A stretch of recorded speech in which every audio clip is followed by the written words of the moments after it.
Hello, everyone, and welcome. I'm Christine Clark, Director of the Master of Science in Threat and Response Management program at the University of Chicago. Thank you for joining us today for our special seminar entitled Growing Threats of Cybersecurity Attacks in Sports.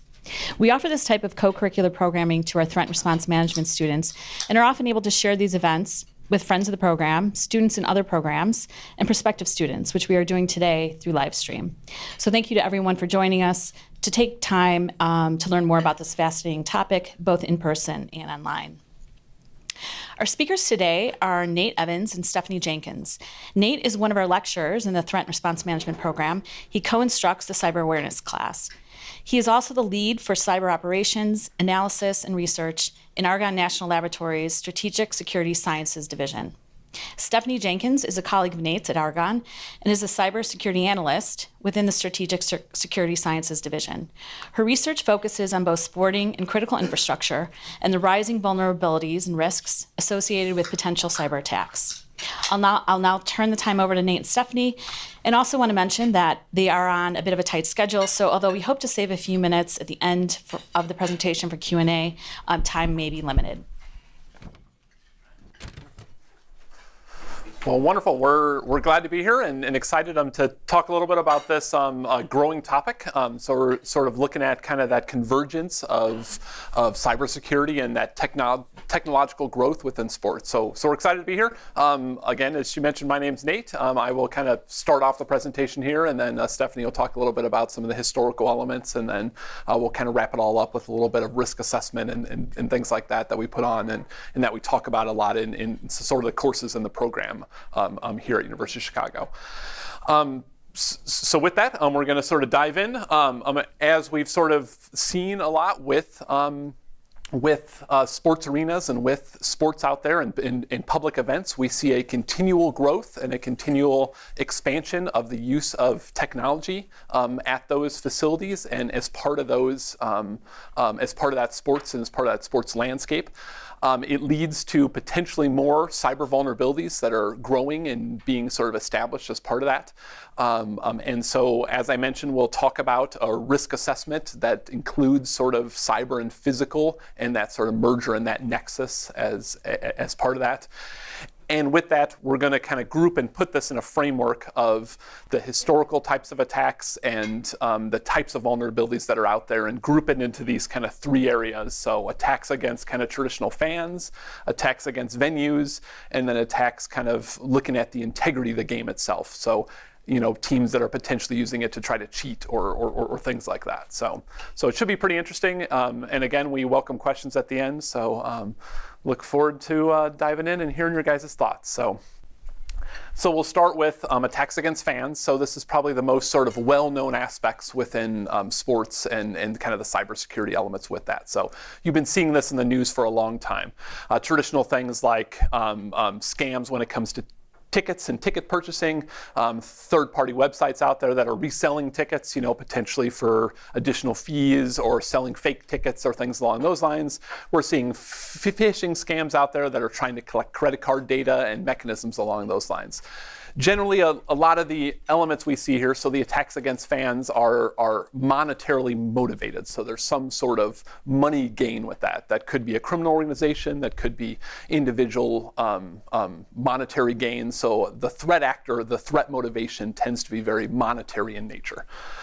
We're seeing, again, through phishing emails, and we're even seeing it through more Wi-Fi being interconnected within stadiums. So the ability now to use your phone to order food that, you know, comes to your seat, or the ability to, you know, pre-order or to interact with the stadium itself through, you know, kiss cameras or a variety of other sort of fan engagement mechanisms with that.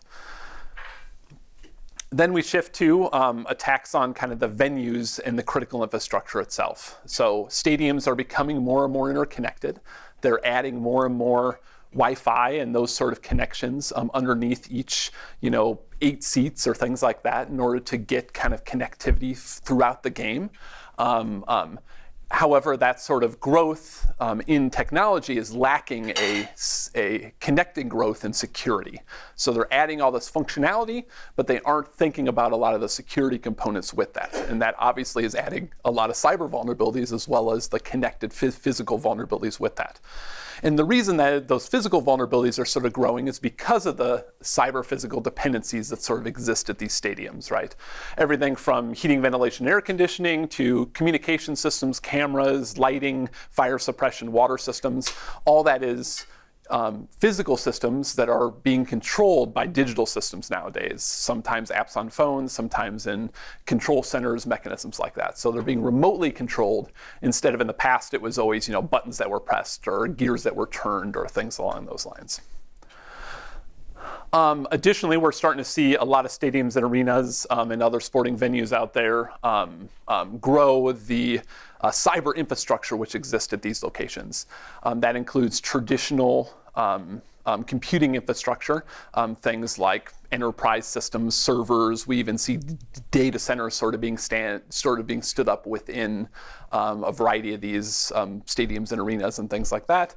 We're seeing scoreboards that are, becoming very digitally tied together, where they can put videos up, they can put interesting demonstrations, they can even, provide interesting control mechanisms from your phone or things along those lines, even closed camera TV, and we're starting to see even the implementation of cashless stadiums where people are paying more with phones, people are paying more with those elements. So mobile ticketing, concessions team scores, have that increased reliability on Wi-Fi, which is adding just more and more technology into that element and increasing the potential vulnerabilities from a cyber perspective.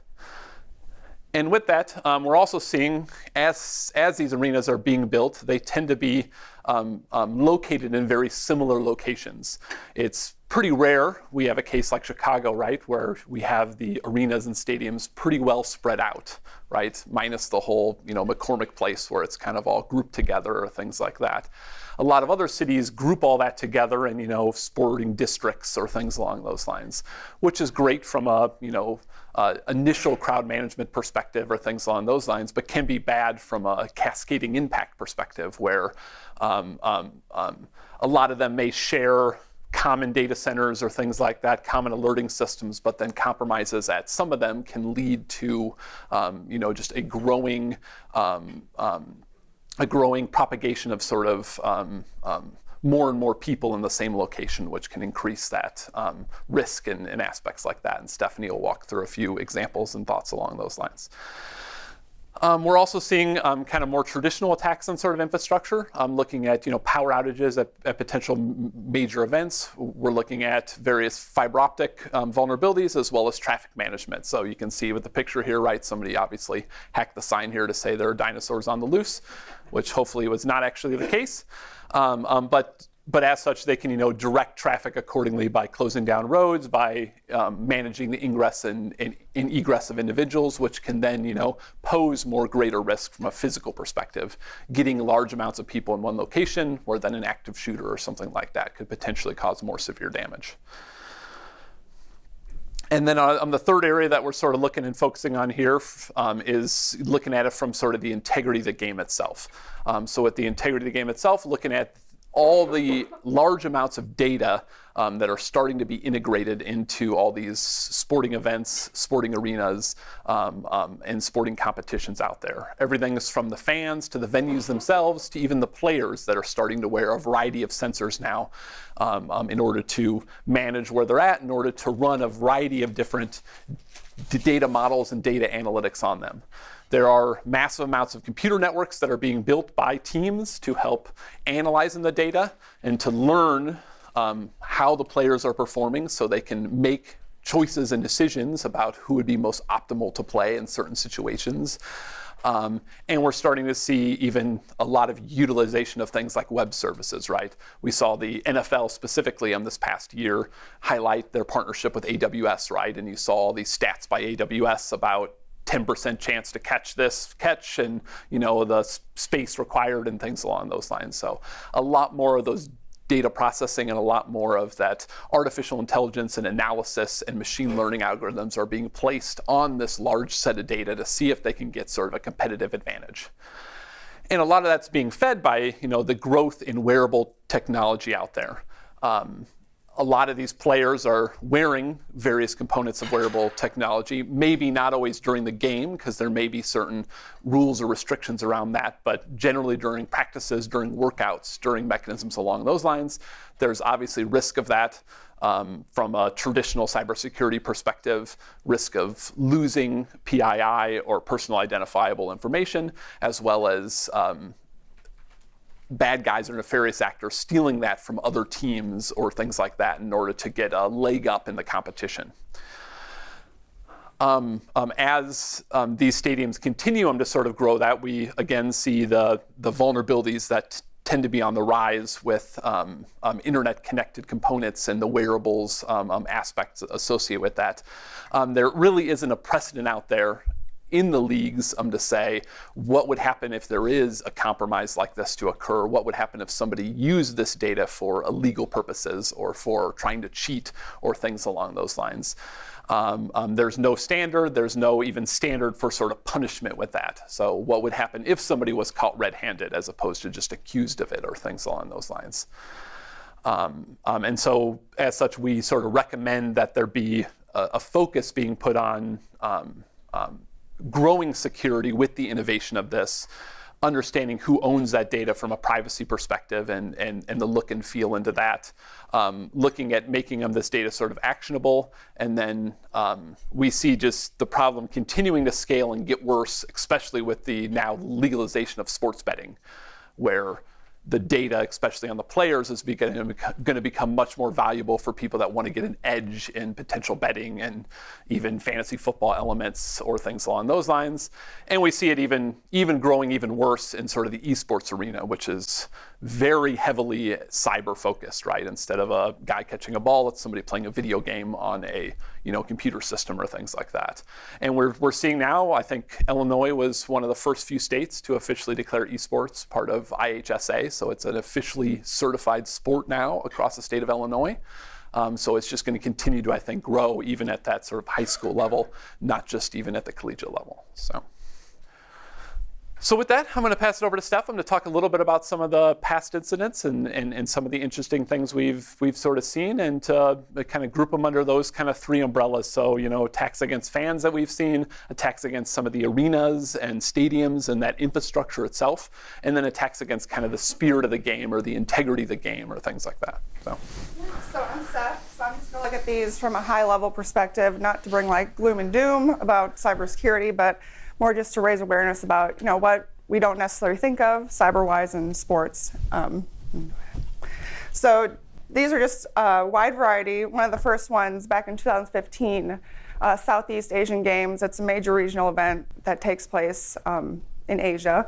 And right before the closing ceremonies, there was an internal threat. It ended up being a whose contract got dropped during the games.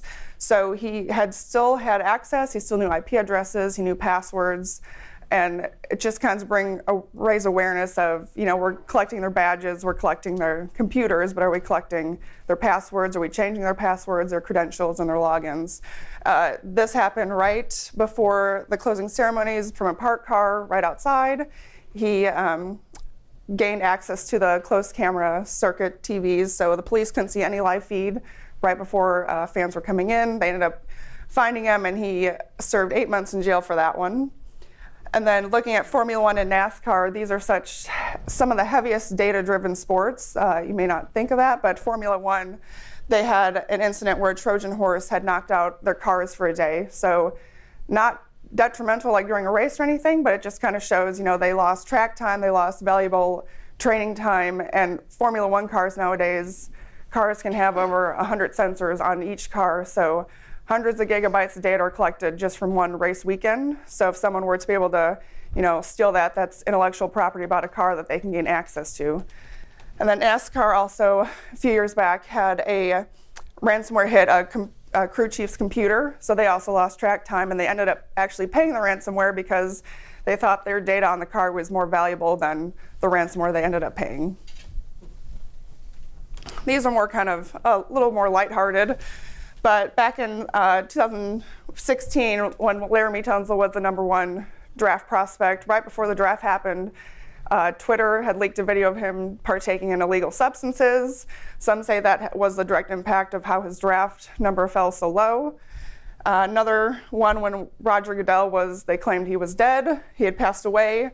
The scary one about that is they not only were able to tweet that, but they were able to infiltrate their Twitter account for several hours before they even noticed. And then player information was stolen. So with the Milwaukee Bucks, someone's computer, a personal trainer's computer, physically had been stolen, but he had unencrypted information of all these medical records about hundreds of players. So someone was able to just open his laptop, figure that out. So that was all leaked. And then also with the NBA, phishing scam, someone in the administrative office thought it was an email coming directly from their president from the company. She sent them the W-2 information, ended up being, an adversary. So medical information, W-2 information, addresses, sensitive player information was stolen from just the click of a button. And then the MLB hacking case, this one is more widely publicized, where a former St. Louis Cardinals executive had hacked into a former employee of his who'd now moved to the Houston Astros, and he had guessed passwords, so he's able to log into his now Houston Astros account, where he was able to access 10 months worth of sensitive information from that team. And he ended up actually getting 46 months in prison for that. So that's kind of just setting the precedence, kind of getting along lines of, where it's going if you actually infiltrate, or what you do with that data, and how, if you're attacking someone else's security. These are to highlight, international platforms, Olympics, worldwide. So what better way to get, a cyber attack made publicly known than on the international field? Back in 2018 at the Winter Olympics, if you go back and actually look at the opening ceremonies, there are a lot of empty seats. Right before that happened, their Wi-Fi system was shut down.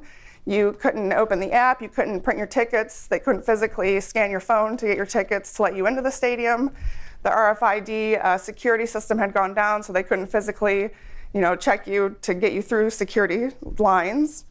And that was all from a malware that was happening at the data center that housed the IT infrastructure for the Olympics, which is, they have 6,300 Wi-Fi routers, they have 300 servers at data centers. There's such a robust IT infrastructure backbone that houses the Olympics that it was so detrimental, but most people don't notice it, and it wasn't really publicly known because over the 12 hours from midnight till noon the next day, they worked around the clock to get servers backed up. So a lot of people don't talk about it because many of them didn't even notice.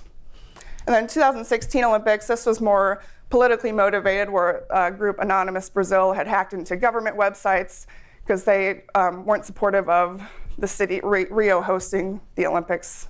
And then they also targeted the World Anti-Doping Agency for that summer.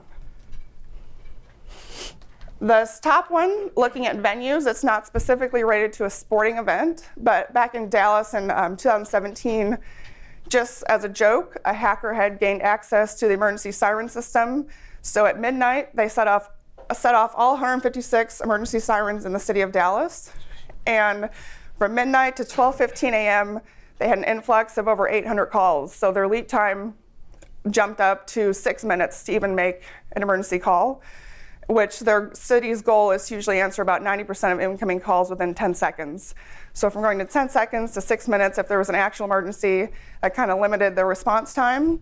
And if you just kind of apply that to a sports stadium, if you look at Detroit, they are so densely populated with their venues, like Nate was saying. They have football, hockey, baseball, all within blocks of each other. If there's games going on simultaneously, you send out a false evacuation. People are lined up in, blocks right next to each other, and that just kind of is a sitting target, which can lead to a heavy physical attack. And then looking at access credentialing, Fenway Park, this ended up being non-detrimental, but an Astros employee had gained access behind the dugout. He was seen texting, taking pictures. Nothing adversarial about it, but had it been a bad actor and he gained access, they didn't even notice for a while that he was in the wrong area. So it's just kind of implementing those access control measures, not only physically, but cyber as well. And then as Nate mentioned, the electronic traffic signs, a lot of times those can get hacked. And when you think of egress or ingress locations for large sporting events like the Super Bowl, how detrimental that could be. So, you know, if you leave a concert, you think leaving that concert is the worst part, trying to get out of that parking lot. And if you have someone change the signs, you know, saying this road is closed or, you know, all traffic is diverted this way, that can be detrimental, lead to more physical attacks. This next one, the CBS Wi-Fi error, kind of ironic. They were doing a security piece about the Super Bowl, and at MetLife Stadium, they had leaked the Wi-Fi password for the private operations center in the stadium right before the Super Bowl, and it leaked onto Twitter. No known detrimental impacts were seen from that event, but it's just kind of, you know, what policies and protocols do you have in place if something like that were to happen? And a lot of times we think, you know, cyber attacks are from, you know, nation states. They come from these ill-advised adversaries when it can be something as simple as this. And then looking at the integrity of the game, a lot of this is becoming more and more as the technology is interwoven into sports. But obviously the Astro sign stealing has been a big talk recently. The use of technology in sports, you know, it's been great, but what are the security protocols kind of involved with that? So you have the camera access in the fields, you have the baseball players wearing so many sensors, and even the umpires, and just kind of, you know, what's that fine line of security and innovation? Either, you know, especially, you know, they're hitting trash cans by looking at, I mean, I guess that could be a cyber physical, you know, you're looking at the TV, you're hitting trash cans. So the fine line of, you know, cheating and improving the sport. The World Anti-Doping Agency, the Russia scandal, which has been going on since the 2014 Olympics, where in 2015 it was found out after investigation that they had swapped out urine samples for the illegal substances. It was actually with the help of sport and state officials. And they had a chance to come back in if they'd prove themselves that they wouldn't do it again. But then once they turned that data in back in 2015, it found that that data had been tampered with. So it just kind of put a shadow over the whole integrity of that game, especially on an international platform, especially the World Anti-Doping Agency, which has such a in-depth data management system. And then as the sports betting continues to come involved with sports, a lot of the professional athletes have, you know, in their contract, you can't bet on sports. Even the referees, you can't bet on sports, especially if you're, you know, refereeing one of them. So recently, a player was suspended for this season because he was partaking in illegal gambling. It didn't say that, you know, it had altered the game at all, but it is written in their contracts that you cannot bet at all. And then eSports, as they continue to rely so heavily on the IT infrastructure for the sport itself, where professional sports doesn't actually have to rely on the IT infrastructure. There has been a few instances of cyber attacks where, you know, a team with the monetary values being so high for prizes in the sports, they are looking at ways to get ahead. So sometime for the e-racing championship, they had placed a botnet and they were reading other players' information before the games had started. And a lot of the times, you know, monetary motivations in that, because millions and millions of dollars are going into the esports. And then just wearable technology-wise, this last one with a Manchester United soccer player, he had tweeted that he was one of the fastest players, but if you look at that picture, that's all the times and speeds of the other players that he had posted on Twitter. It had since been deleted, but obviously still available online. And it just kind of highlighting the fact of all this wearable technology, but who really owns that data, how is it being protected, and who has access to that, especially through third-party vendors and their security protocols. So with that, we see just this growing sort of complication of cybersecurity in sports, and we've talked about, you know, a lot of different elements with this, but as technology continues to grow and become a fundamental aspect within these arenas, the assessment or the look at the resilience of the networks, both on the physical side as well as on the cyber side, needs to be taken into account. We're seeing where there are, potentially lack of standardization across cybersecurity policies and procedures. We're seeing that cyber is not keeping pace with the evolving technological growth and capabilities that are being deployed. And we're seeing that there isn't even necessarily an identification by stadium owners and arenas of what types of critical infrastructure, what types of networks, and what types of compliance are potentially needed there. When we look at sort of stadiums and sports and arenas and things like that as a whole, we tend to look at, what are the cyber physical dependencies which exist there. So a lot of organizations out there have done a good job of identifying their sort of first phase, their first tier of sort of dependencies, and looking at very traditional dependencies, what water, what power, what wastewater is needed for core operations, and how do they back that up if that goes down. There are a lot of organizations out there that have ran tests and exercises and things like that, exploring that. If lightning strikes or things like that occur, how do they manage that as an organization? But they traditionally only look at that from a single tier down approach. They don't then look at what are those dependent on or things along those lines. Additionally, very few agencies are looking at what are the kind of information technology dependencies or the sort of cyber dependencies that are sort of brought into that. So as networks and physical systems kind of continue to merge, especially with the growth of industrial control systems being used and Internet of Things being used kind of across these arenas and stadiums and even in households, the sort of dependence and the need to understand cyber dependencies is sort of growing. And with that, I'm looking at the types of defense in depth and what types of solutions can be applied to grow or pile on from a cybersecurity perspective. So when one realm of defense is compromised, there are other ones to potentially mitigate that accordingly.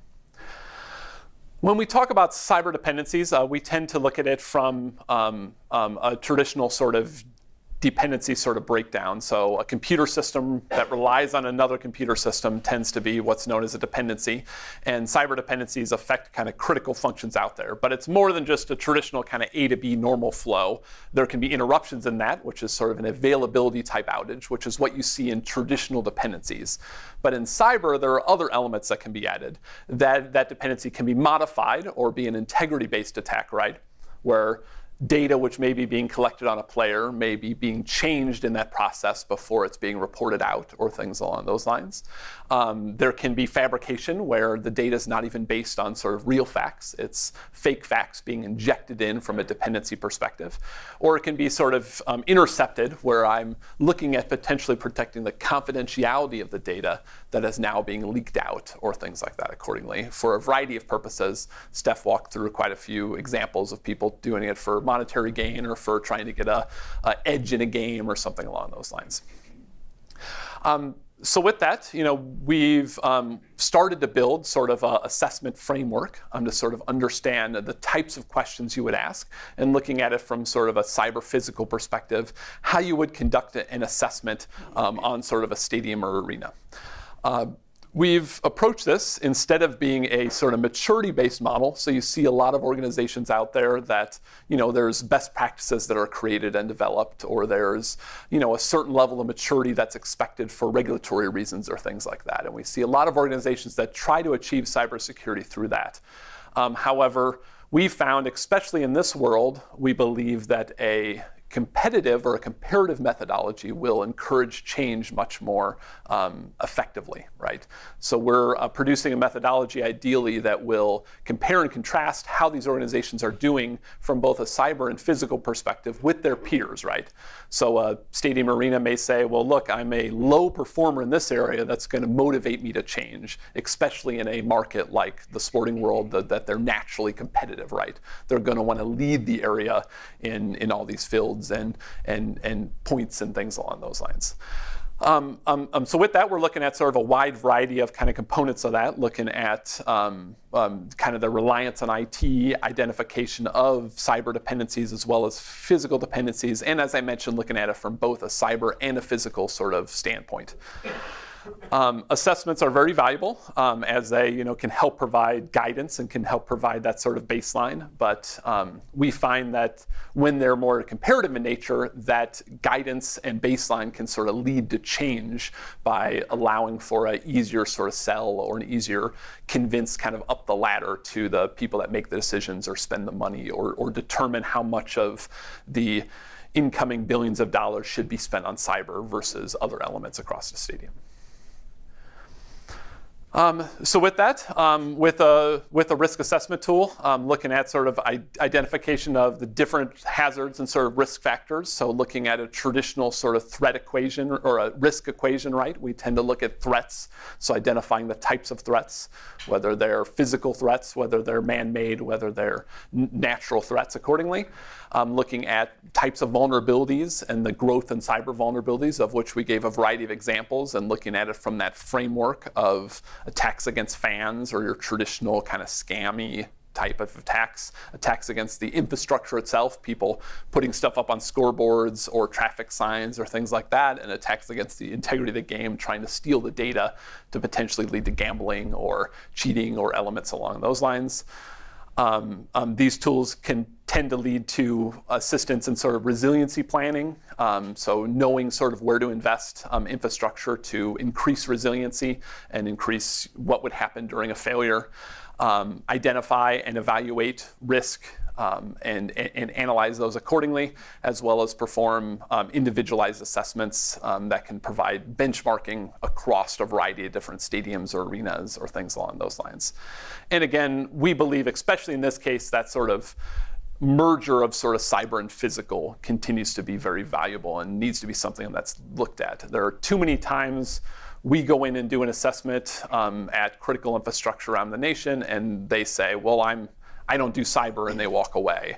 Or the physical guy is focused on this. It really needs to be a merged effort between physical and cyber, especially when we have thousands of people's lives in these arenas and billions of dollars kind of at stake for some of these elements. So with that, cybersecurity just cannot continue to remain sort of an afterthought in sort of the sports landscape.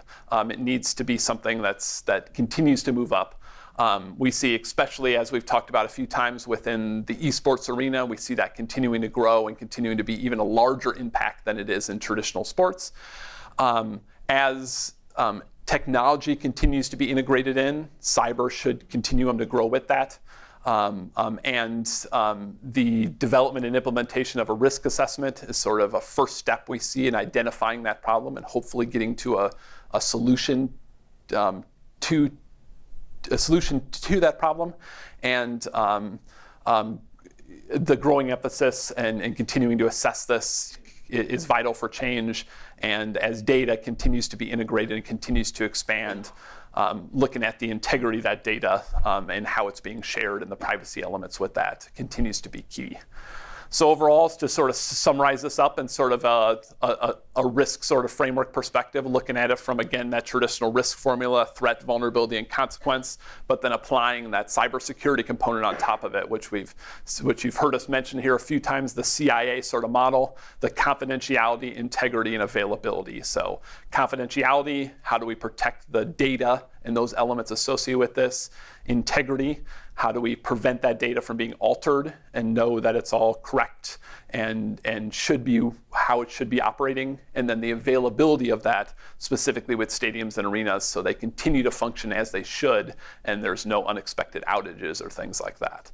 So that CIA triangle applied to that sort of traditional sort of risk formula, the threat, vulnerability, and consequence, is the sort of best way, in our opinion, to sort of continue to focus from a stadium and arena perspective. So with that, we're going to open it up for questions and comments. So yeah. The question is, if the Formula One NASCAR systems are they internet control protocol based, or if they're considered industrial control systems with proprietary protocols?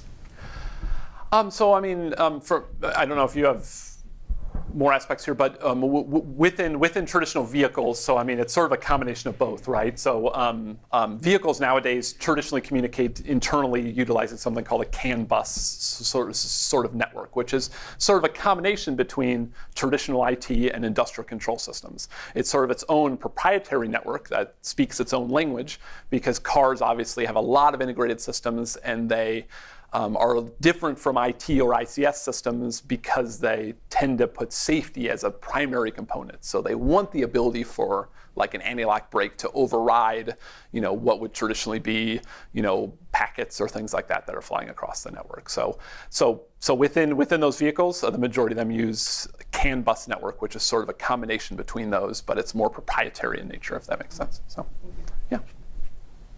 Thanks, sir.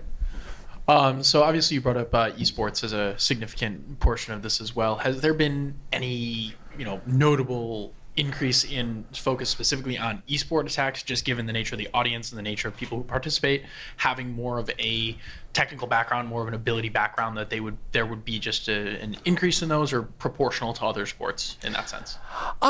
Yeah, so I mean, we've seen a growing increase in that, but a lot of it's been more localized sort of threats. So instead of it being larger threats like we see in kind of traditional sports, where it might be for a secondary point from like a hacktivism perspective, or to make a political point, like in the anti-doping agency perspective or things like that. In esports, it's still more localized. So it's the potential physical aspects being called, like due to swatting or things like that, where they're calling up the police to try to knock somebody offline or things along those lines. So it's more of that one-to-one basis, as opposed to more largely politically motivated or things like that. We think that'll continue to grow. I mean, especially as, it was just this year, right, that ESPN started picking up and started, advertising and broadcasting out esports games. So I think as that continues to grow, that threat actors are just going to become, more attracted to specifically that area. But still new and still young, and it suffers from the same aspects as traditional sports, that they don't have rules in place for things like cheating yet. I mean, is calling the police and producing a swatting element illegal? It's illegal, but is it against the rules of the competition? Should they be disqualified or fail because of that? Those rules haven't been identified yet across these organizations. So, yeah. Throughout the presentation, you talked about different sporting industries and then some industries outside of sporting, like the doping commissions, and you threw around the pronoun we a lot. We need to do this, we need to do that. Do you see in the future regulations to protect the public from these cyber attacks, where it'll be up to the industry itself, like it'll be up to the stadium to come up with their own cybersecurity, it'll be up with the doping commission to come up with their own security? And do you see a regulating body that would have at least a minimum standards for what they need to provide to the public that's attending these events? Or how do you see that being implemented? Yeah, so I think it'll vary, obviously, country by country accordingly. There is actually a growing regulation which is being adopted. It was not a federal regulation, so it is a federal program called the Safety Act, which requires that stadiums and arenas get a certain certification in order to become Safety Act certified, which is a federal program run out of DHS. And then a variety of states have now implemented regulatory elements to say if your stadium's over a certain size, you need to become Safety Act certified or things like that in certain states. So it's from a stadium and arena perspective, and that sort of vulnerability has been sort of, that path has been put in place. Looking at it from the data elements, so the integrity side of that, or the traditional attacks against fans, I don't see that becoming regulated. I think specifically in the attacks against fans, that's a traditional cybersecurity problem that we're facing kind of across the board. And I think trying to identify sort of leaps forward in cyber is where we're going to solve that problem. I think that's more of a technological problem as opposed to a legal problem per se. And then on the integrity side, that just continues to be a cultural shift, I would say. And right now, we're all at that point in our culture where we like to share data, and privacy is less important than the value we're getting out of data. I see eventually that potentially shifting from a culture perspective and us caring more about privacy as it continues to evolve and being corrected that way, if that makes sense. And if you look at a league perspective, the NFL is actually at the forefront. They have their own cybersecurity policies that they develop, but they're not mandated. So, I mean, that's, again, with the culture change, that's a growth we have to get to, that accepting, the importance of cyber actually in stadiums throughout the leagues. But they have them written out, not mandated. And with that, I mean, even when we go to a stadium and arena, right, we see the IT person and the IT staff. It's very rare we see a cyber person. It's maybe an IT guy that wears two hats, right? That wears a cyber hat and an IT hat. Maybe in some of the very large arenas, or the FBI, or not the FBI, the NFL sort of organizations that have the funding to hire individuals like that. But still a ways from it being even a role within those organizations. So I guess my other question is then, where do us as emergency managers fall in that realm of working with these organizations, and is our aim to then make kind of congruent policy that works with these groups? Because obviously the city aspect of emergency managers, like you mentioned in Dallas, that those sirens aren't part of anything to do with the sporting events, but had those gone off during a sporting event or multiple sporting events, that could have had a very different impact. And how do you work to kind of bridge that gap between the private and the public? Yeah, I mean, I think I think the growth of potentially the value in sort of assessments and being able to do those as a team or as a group to understand where those lie is one step towards that. And then I think the other step is what you've traditionally seen in emergency management, looking at sort of that exercise approach and being part of those exercises. A lot of those are, the Safety Act requires that those exercises be run at a certain interval or aspects along those lines, and just making sure as emergency managers, you guys are part of that and understand those risks and concerns. And ideally, in those exercises, make sure somebody's saying, well, how does this change with cybersecurity, right? People are very used to running these physical exercises and what happens during an active shooter or what happens during these elements. But a lot of people aren't comfortable. They tend to take that step aside to say, well, I'm not cyber. I don't know what to do. And that in some ways is what you should be exercising, that sort of unknown scenario versus the scenarios that you're much more comfortable with. So yeah. Questions? Anything else? Thank you so much, Nate. Stephanie, appreciate you being here.